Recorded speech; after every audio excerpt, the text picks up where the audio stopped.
I just really wanted to be an entrepreneur. I wanted to get out. I wanted to be successful and get there as quickly as possible. And I found that real estate provided that opportunity for me, and I took advantage of it like right away.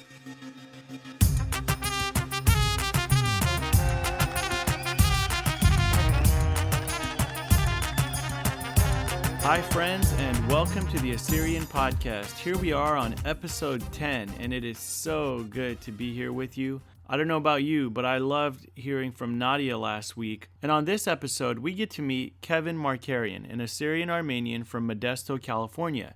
He's actually Ray Markarian's brother, the podcast I did a couple weeks ago.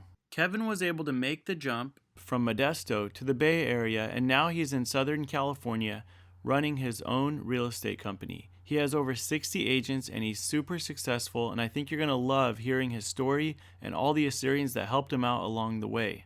And this is one of my favorite things about doing the Assyrian podcast, is being able to bring people like Kevin and Ray and Nadia to you all over the world. And we are getting all kinds of awesome feedback. I want to give a shout out to Natalie from Sydney, Australia. She writes, I listen to the podcast on the way to and from university. Takes me about an hour to get to campus some days, but I really enjoy the trip because it gives me time to listen to the whole thing.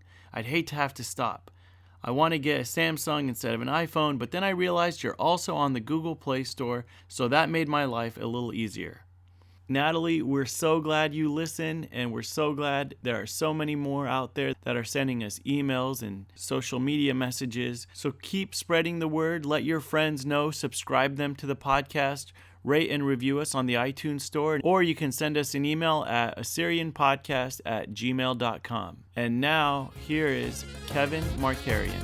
Around the age of 20, you weren't sure where you were going with your life, and then you met a man who completely changed, a Syrian man who totally changed your life, set you on a whole different course, and now you're at a place where you're running this huge real estate company. You have over 60 agents in the Bay Area, San Francisco, and also in Newport, SoCal area. And I think there are so many Assyrians out there that we want to know what happened and how did it all start? Sure. Thanks. And first, I just want to say thank you for inviting me to your podcast. I'm really excited to be on this podcast. I do a lot of speaking across the country and do lots of podcasts. And I have to say, I'm feeling a little nervous for this one in particular, just because, we're talking to the Assyrian community, and I really respect, the people in the community, and I'm excited to be talking with you today. So to answer your question, yes, we grew up traditional Assyrian culture, full of all different kinds of things within the Assyrian community in our household.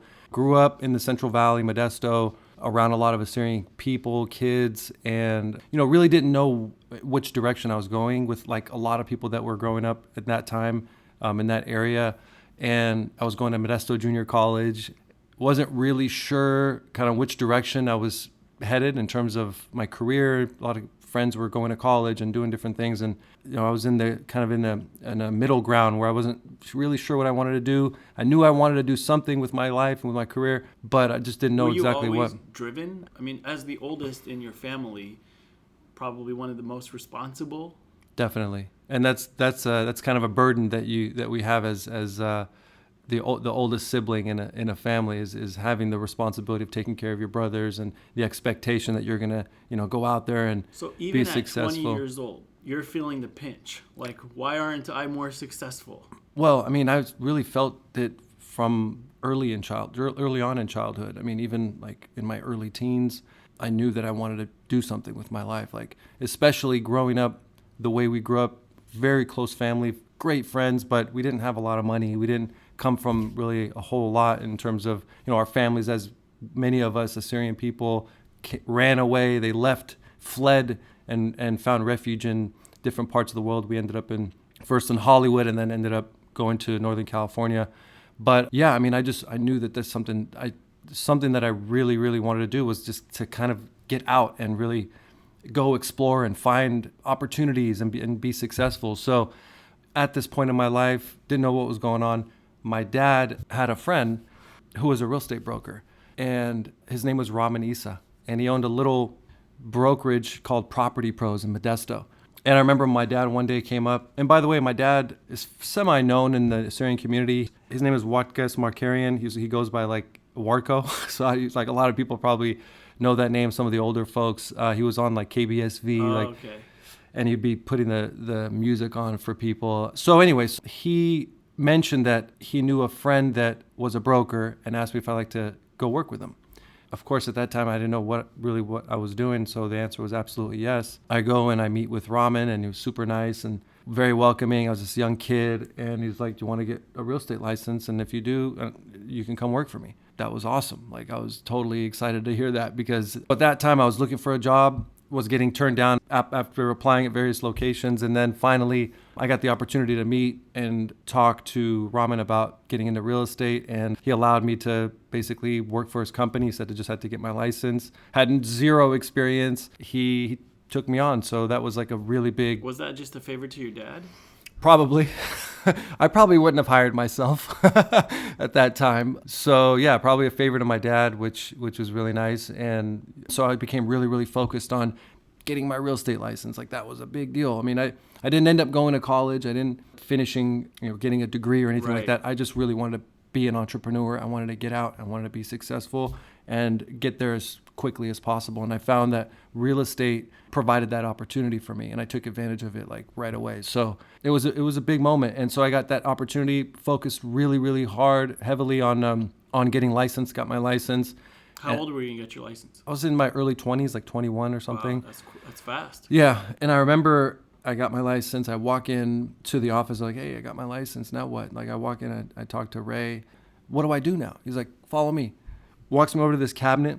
He opens it up and he pulls out a yellow book, like the yellow pages. Yeah. He's like, here, take this and start making phone calls. And I'm like, are you serious? Like, what do you mean start making phone? He's like, start calling people. This is what you have to do. You have to reach out to people. And so I literally like started cold calling people from the yellow book, right? And I was. And what do you do when you're doing that? Is it just like, hi, I was wondering if you're looking for a home, or what? Pretty much. I mean, I didn't know what I was doing at that time. So I mean, now like we have scripts and there's a proper protocol that you take, and it's also the art behind it and everything. Yeah, and it's also, I mean, now we're not going to call someone straight out of the phone book. Like, there's a particular audience that's interested in buying or selling real estate that we're going to... Does that even still exist? Like, can you look up people's phone numbers in the phone book anymore? I don't know if there are any phone books anymore. Like, it's online.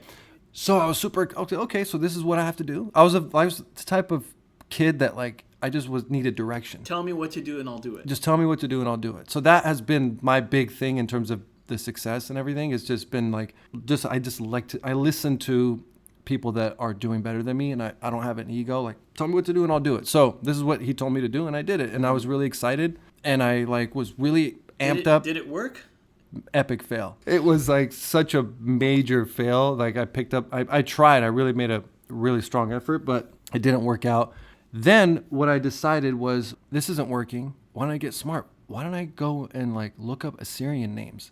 So then I went through the phone book and I started looking up Assyrian last names. I'm like, well, this probably will give me a better success rate potentially. You felt like they would be more comfortable with you. Yeah, and I can speak the language and I can kind of break the ice easier, and they might feel sorry for me. Like, you're like, whatever I could do to make a sale. Hey, if they feel sorry for me, then that's great. Yeah, so I tried that and it worked a little better. But anyway, that was like kind of a intro into the real estate business. That's pretty amazing that he gave you this basic discipline of, oh, you want to be a real estate agent? Here's a yellow book and start researching, start calling.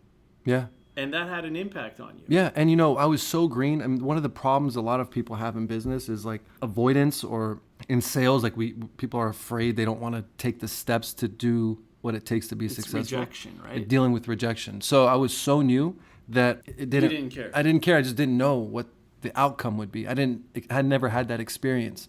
And I still, to this day, I mean, I still pick up the phone and make calls and do stuff like that. Now we're just doing it in a different way and focusing on other things. But it really just, the difference between someone, from what I've seen of being around lots of successful people, is like the difference between someone who makes it and someone who doesn't is not skill or talent. It's really will. It's the drive. It's the ability to like take rejection and continue to move forward and not allow that to break you down. So that was for me what really drove me and what allowed me to like taking higher and higher steps in my career. So when did you make your first sale?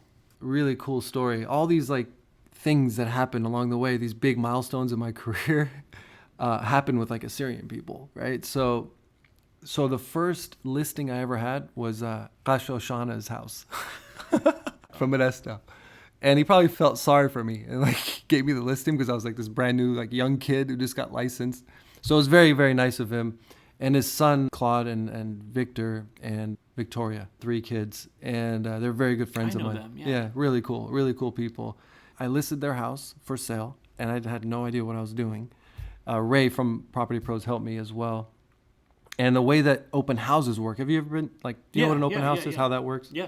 And so I was doing an open house. And when people go to open houses, usually they don't buy that house. Most of the time people look at like a number of different houses. Right. I've looked at lots and still on the fence and all that stuff. Yeah. And then usually when they do decide to buy a house, they already have an agent. Like they have their own agent, right? So this is my first open house ever. It's Kasho Shana's house. It's and you're like, what, 22? something like that. And I'm sitting in there, and then like literally we had no one come through the door. It was usually there were 2 hours, and finally this family walks in, and they walk in, and I'm like, okay, I'm super excited, and start talking, and then they're looking around and I'm walking around with them. Next thing you know, they're like, we want to buy it, and I'm like, really? Okay. So they're like, they want to make an offer like right there on the spot, and that's not how it works. Like people usually go home, they leave, they come back, they think about it. So I don't really know what I'm doing, and I end up writing up the offer for them, and then we ended up submitting it and stuff. But we got it accepted, and that was like my first open house, Kasho Shana's house. Sold it, and these people that walked in for the first time bought it, so that was pretty cool. Wow, talk about a divine appointment for you. That's awesome. Yeah. And to hit that 2-in-1 basically. Yeah, it was really cool. And it was a fun experience, memorable. That's awesome. Kasho Oshana chose you to do his listing. I'm definitely honored. So did you just start doing really well in Modesto in terms of sales? So shortly after working with Property Pros, I went and worked for a developer. At the time in the Central Valley, it was like the boom in the real estate space at that time. It was like 2003, 2004. It was like right before I got in, right before the market just skyrocketed. And so at that time, there was a lot of development, new construction going on in the Central Valley. And you have your license. And I have my license, so like that's where the opportunity You just had is. to just stand there, basically. I mean, you went the extra mile. yeah, but it wasn't. There were more difficult times. Let's put it that way. Like that was a good time to be in real estate if you had a real estate license. And at that time, like people were literally lining up at the door to like buy property and stuff like that. And this was like new home construction. So I'm talking like big tract home, big developments. So selling multiple homes at a time? Multiple homes at a time. And what's really interesting is I connected with another Assyrian professional who I also am very thankful for. And her name is Natalia Deryawish. And her and her husband actually have a real estate company, and they're very good friends of mine. And she actually helped me so much in my career. She allowed me, like thinking about it just like gives me like the chills, because she didn't have to do this for me, but she got me in with this builder. She got me in with this developer. And when that happened, everything changed. I went and worked for this builder called Morrison Homes, and I learned so much. And in a very short time, there was a massive company. It was like a top 10 builder in the United States. And at that time, things were skyrocketing. And at a very young age, I became the number one agent in the country for them. In the country? Yeah. And they had thousands of agents. And so I found really a lot of success early on. And it was because of people that helped me along the way. And so I'm very thankful for them. And it's cool because like a lot of times So wait, Yeah, how go old ahead. were you during the boom? Like approximate? So like between 21 and 26-ish. So between 21 and 26, and you're in the midst of that boom, you have your license, and are you able to manage all of your success? Not really. I wasted a lot. I did a lot of crazy things. I had some pretty cool cars that I spent money on. We bought lots of real estate. After the boom, you then boomed even more on your own, right? Right. So what ended up happening was we were experiencing a huge amount of success. And then, of course, 2008 happened and the market crashed. And so it went from like And were you safe after the market crashed financially? Like, had you structured things in a good way for yourself? Yeah, fortunately, we were okay. I mean, I was foolish, but I wasn't too crazy with my money, and I was able to like survive. And I also shifted my business strategy and started focusing more on like distressed properties and like short sales and foreclosures and stuff like that. But I do remember it was like, a major reduction in like business and everything felt like overnight. And what ended up happening was the Central Valley of California, Modesto, was like the epicenter of the foreclosure crisis. That's right.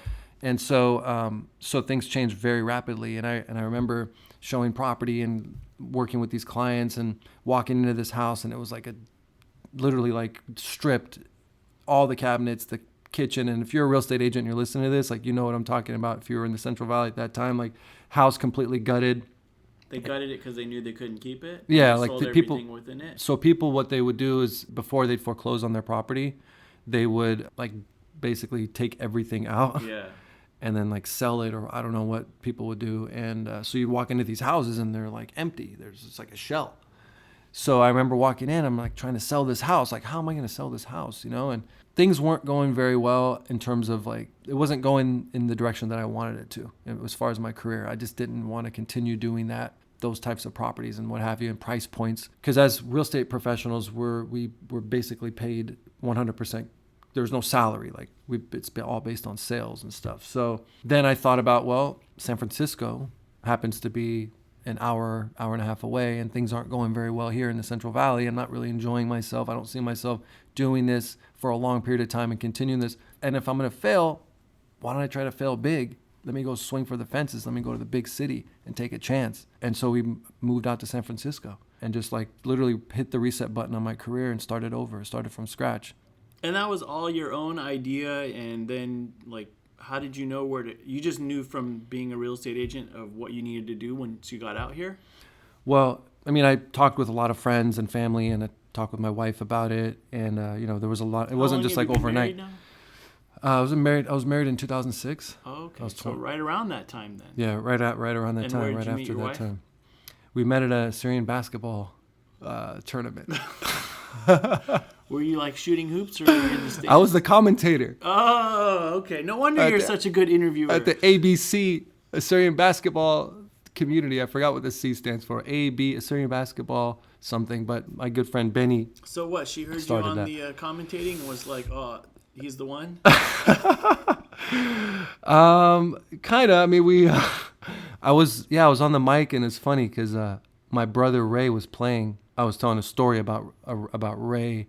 He was like on the free throw line. And he was like shooting a free throw, and I was telling a story about him like as a kid being in like a basketball camp or something and doing something funny. Anyway, so she was there, and we ended up talking, and we connected, and it was cool. It was like, our community is really awesome because, especially in areas that have a lot of Assyrians, it's really nice because there's not very many Assyrian people in the world, and to have a large group in a small area like Modesto, it's nice because then you have the relationships, and these relationships I've built over. So she kind of already knew stuff about you through the community, and you had.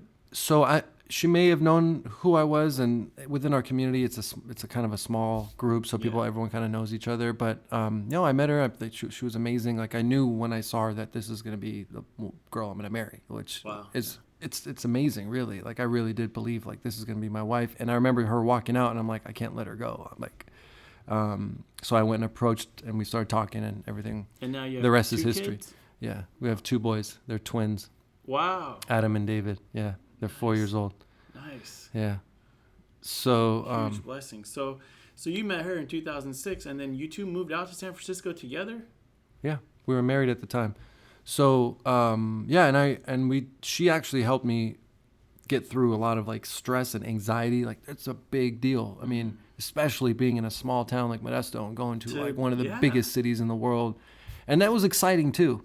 It was exciting to take that risk, and it was fun. And, I really like enjoyed the challenge of it too. But what's cool is I went back to the same strategy that we used with Ray when he showed me that phone book. He's like, just pick up the phone and make calls. So that was kind of the foundation that I relied upon when I moved out to San Francisco, because at the end of the day, with our business and with any business, it's about people. It's about connecting with other people. And so just like what we're doing, I love connecting with people and talking. And although it was like a new market and I didn't know anyone, and I believed in the foundations that taught to me at a really early age, and I leveraged that to grow an amazing business today.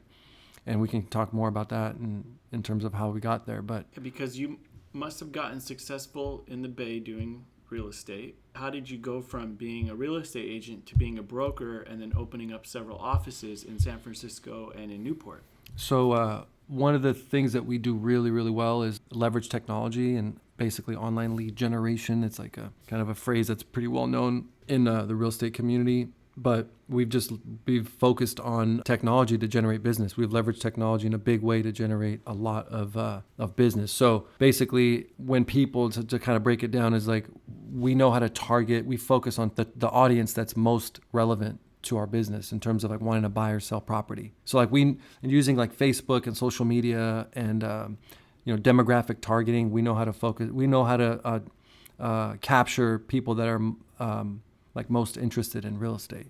So if you take like that phone book idea, that's like a general broad, right? So you've digitized the phone book idea. So now we've narrowed it down to people that are like most likely to transact with us. And so that's like our bread and butter. And so because we're generating thousands and thousands. Being in the Bay, have you been on like the cutting edge of these different tools that are available? Definitely been a benefit to be surrounded by people in the technology space, and people from Silicon Valley, and really just some smart people who have helped along the way. And I've learned a lot going to lots of different events and meeting all kinds of really great people, and just taking the information and implementing it. And that's another thing, is like you can learn anything, really. You can Google anything. But the difference, again, is like implementation. How many people do we know that have like got amazing degrees and just haven't applied what they've learned? So it's like just the difference, again, is just taking the knowledge and the opportunity or the information and really applying it is the difference between like making it and not. And you feel like you're a go-getter. You're gonna keep progressing, keep pushing, no matter what the barrier is in front of you. We're gonna continue to try. So where are you now with the company? I know you have like over 60 agents, several offices. What's next? So we're in San Francisco. We've got 2 offices here. We just opened an office in Newport Beach in Southern California. Where you're based. Spending most of our time there now. We have a place in San Clemente, which is like right on the border of like San Diego County and Orange County. Yeah. So the idea is like the model that we've built is very easy to replicate, taking what we already have and copying putting it in different locations. So the idea is continue to grow with really good people. So like it's really about the right fit, the right culture, having people that are like-minded, willing to share, open, transparent. I feel like a lot of people have like a scarcity mindset in terms of being afraid to share ideas, being afraid to talk about what's working for them because they're scared that someone's going to take their idea and like run with it. Whereas I feel like if you take a different view on that and have more of like an abundance mindset where you're not afraid to share, where you're willing to share. I'm like an open book, dude. I'll tell anyone anything. It doesn't matter. I'm not afraid. And because of that, I've met some really amazing people, and I've learned so much because I just tell people everything I do. Like, I don't care, right? Like, and sometimes people may feel like that's foolish, but I feel the opposite. I feel like there's really nothing to hide.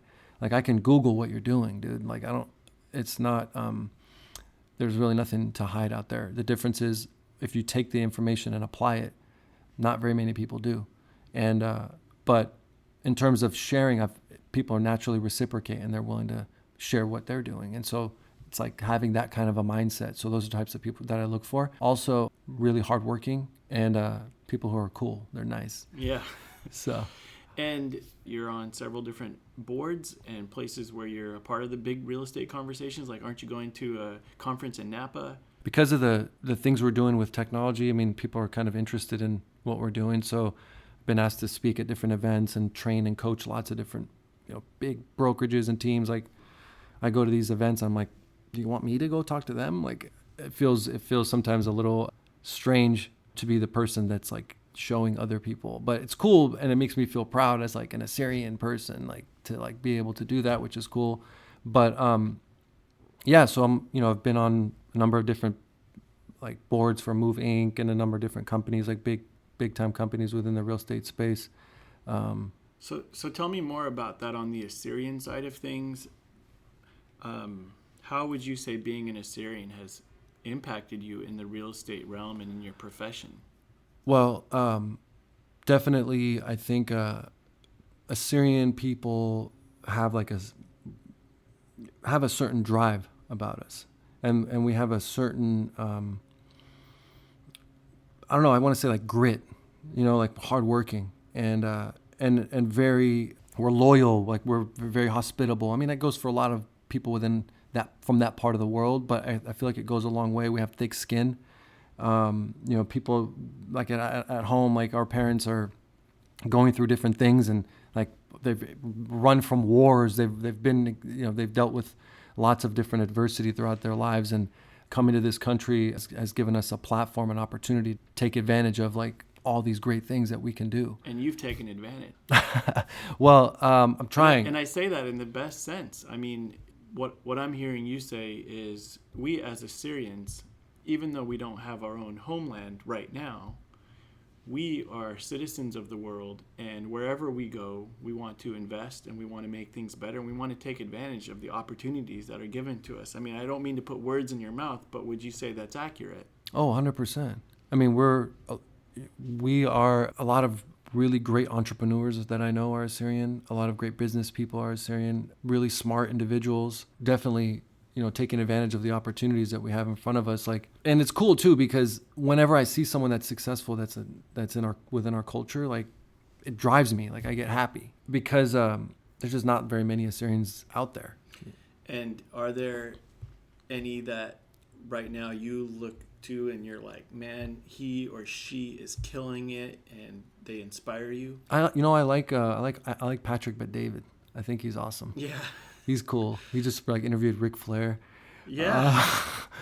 And of course, like, let's face it, we have had a lot of successful influencers in our culture, like some of the singers. Like, wow, those guys are awesome, man. Like, they get in there and they go at it like for hours and hours, and they've made pretty good names for themselves. Not to mention amazing music.